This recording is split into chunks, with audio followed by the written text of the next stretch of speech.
ಘಟ್ಟ ನನ್ನ ಕರ್ಮಭೂಮಿ.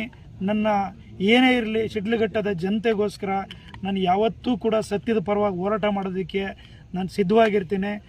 ನನ್ನ ಒಂದು ರಾಜಕೀಯ ಜೀವನದಲ್ಲಿ ಇವತ್ತು ಎಲ್ಲ ನನ್ನ ಮಕ್ಕಳಿರ್ಬೋದು, ನನ್ನ ಶಿಡ್ಲಘಟ್ಟದ ಎಲ್ಲ ನನ್ನ ತಂದೆ ತಾಯಂದಿರಿರ್ಬೋದು, ಸಪೋರ್ಟರ್ಸ್ ಇರ್ಬೋದು, ಕಾರ್ಯಕರ್ತರಿರ್ಬೋದು, ಇವತ್ತು ಎಲ್ಲರೂ ಕೂಡ ತುಂಬ ನೋವು ತಿಂದಿದ್ದಾರೆ. ಆದರೂ ಕೂಡ ಅವ್ರು ಹೇಳೋದೇನೆಂದರೆ, ನೀವು ಯಾವುದೇ ಒಂದು ಮೋಸದ ವಿಚಾರವಾಗಲಿ, ಇಲ್ಲ ಯಾವುದೋ ಒಂದು ಕೊಲೆ ಆಗಲಿ, ಇಲ್ಲ ಒಂದು ದರೋಡೆ ಆಗಲಿ, ಇಲ್ಲ ಒಂದು ಲಂಚದ ಪ್ರಕರಣದಲ್ಲಿ ನೀವು ಹೋಗಿ ಯಾವುದಕ್ಕೂ ಇದಾಗಲಿಲ್ಲ, ಇರಲಿ ಕಾರಣಾಂತರಗಳಿಂದ ಆಗಿರ್ಬೋದು. ಆದರೂ ಕೂಡ ನಿಮ್ಮೊಟ್ಟಿಗೆ ನಾವಿದ್ದೀವಿ, ನೀವು ನಮ್ಮೊಟ್ಟಿಗೆ ಇರಬೇಕು ಅನ್ನೋ ಮಾತನ್ನು ಎಲ್ಲ ಹೇಳ್ತಿದ್ದಾರೆ. ಹಾಗಾಗಿ ನನಗೆ ನಮ್ಮ ಕಾರ್ಯಕರ್ತರೇ ನನ್ನ ಒಂದು ಶಕ್ತಿ ಅಂತ ಹೇಳ್ಬಿಟ್ಟು ಈ ಒಂದು ಸಂದರ್ಭದಲ್ಲಿ ಹೇಳೋಕ್ಕೆ ಇಷ್ಟಪಡ್ತೀನಿ. ಎಲ್ಲ ಮಾಧ್ಯಮ ಮಿತ್ರರಿಗೂ ಏನಾದರೂ ನನ್ನಿಂದ ತಪ್ಪಾಗಿದ್ರು ನಿಮಗೂ ಕೂಡ ಒಂದು ಕ್ಷಮೆ ಕೇಳ್ತಾ ಇರಲಿ, ಮುಂದಿನ ದಿನಗಳಲ್ಲಿ ನಿಮ್ಮ ಸಹಕಾರ ಇರಲಿ ಅನ್ನೋ ಮಾತನ್ನು ಹೇಳ್ತಾ ನನ್ನ ಮಾತನ್ನು ನಾನು ಮುಗಿಸ್ತೀನಿ.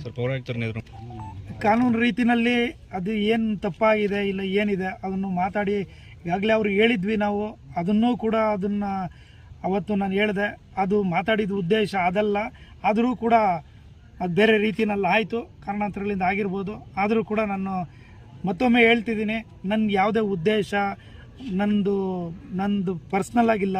ನನ್ನ ಜನರಿಗೋಸ್ಕರ, ನನ್ನ ಜನತೆಗೋಸ್ಕರ ಇವತ್ತೆಲ್ಲ ಯಾವತ್ತೂ ಕೂಡ ತೊಂದರೆ ಆಗ್ತಿದೆ ಅಂತಂದರೆ ಅಲ್ಲಿ ಈ ರಾಜೀವ್ಗೌಡ ಇರ್ತಾರೆ. ಜನರ ಪರವಾಗಿ ಹೋರಾಟ ಮಾಡೋದಕ್ಕೆ ಯಾವತ್ತೂ ಸಿದ್ಧವಾಗಿರ್ತಾರೆ ಅನ್ನೋ ಮಾತನ್ನು ಹೇಳಕ್ಕೆ ಇಷ್ಟಪಡ್ತೀನಿ.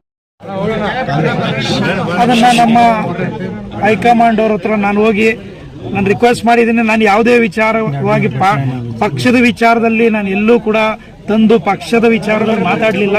ಆದರೂ ಕೂಡ ನಾನು ಹೋಗಿ ಅದನ್ನ ಏನು ಬೇಕು ನಾನು ನಮ್ಮ ಹೈಕಮಾಂಡ್ ಹತ್ರ ಮಾತಾಡ್ತೀನಿ.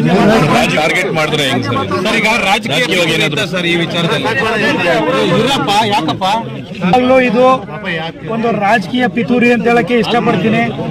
ಯಾಕೆ ಅಂತಂದ್ರೆ ಈ ತರದ ಒಂದು ಸಣ್ಣ ಕೇಸ್ಗೆ ಇಷ್ಟೆಲ್ಲ ಮಾಡೋ ಅವಶ್ಯಕತೆ ಇರಲಿಲ್ಲ. ಅದು ಕೂಡ ಒಂದು ರಾಜಕೀಯ ಪಿತೂರಿ ಅಂತ ಹೇಳಕ್ ಇಷ್ಟಪಡ್ತೀನಿ.